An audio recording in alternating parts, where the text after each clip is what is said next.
ప్రియమైన దేవుని బిడ్డలందరికీ కూడా వందనాలు తెలియజేస్తున్నాను. బాగున్నారా? మీరు మీ కుటుంబం క్షేమంగా ఉండాలని ప్రార్థిస్తున్నాను. రేపు ట్రిపుల్ బ్లెస్సింగ్ మన లైఫ్లో ఏర్పడబోతుంది. 3వ నెల మంచి దీవెనలతో, వాగ్దానాలతో ప్రారంభించబడబోతుంది. ఉదయం 6 గంటలకి ప్రత్యేకమైన ఆరాధన ఉంటుంది దేవుని సన్నిధిలో. మరి ప్రామిస్ వర్షిప్ అందరు రండి, వచ్చి పాల్గొనండి. అదేలాగా 10 గంటలకు ఉపవాస ప్రార్థన. ఎంత ఆశీర్వాదం చూడండి. ఒకే రోజు 3 ఆశీర్వాదంతో ఒక నెల స్టార్ట్ అవుతుంది. మరి 10 గంటలకు ఉపవాస ప్రార్థన, మరి పాస్టమ్ గారి ప్రత్యేకమైన సందేశం ఉంటుంది. అది మాత్రం కాకుండా సాయంత్రం పరిశుద్ధాత్మ అభిషేక ఆరాధన.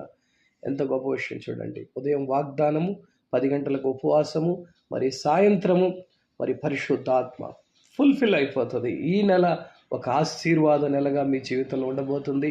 దేవుని సన్నిధికి వచ్చి మోకరించి ప్రార్థించి దేవుని మాటలు వినండి. దేవుడు మీతో ఉండి కార్యం చేస్తాడు. God bless you. Pastor Daniel Abraham మీతో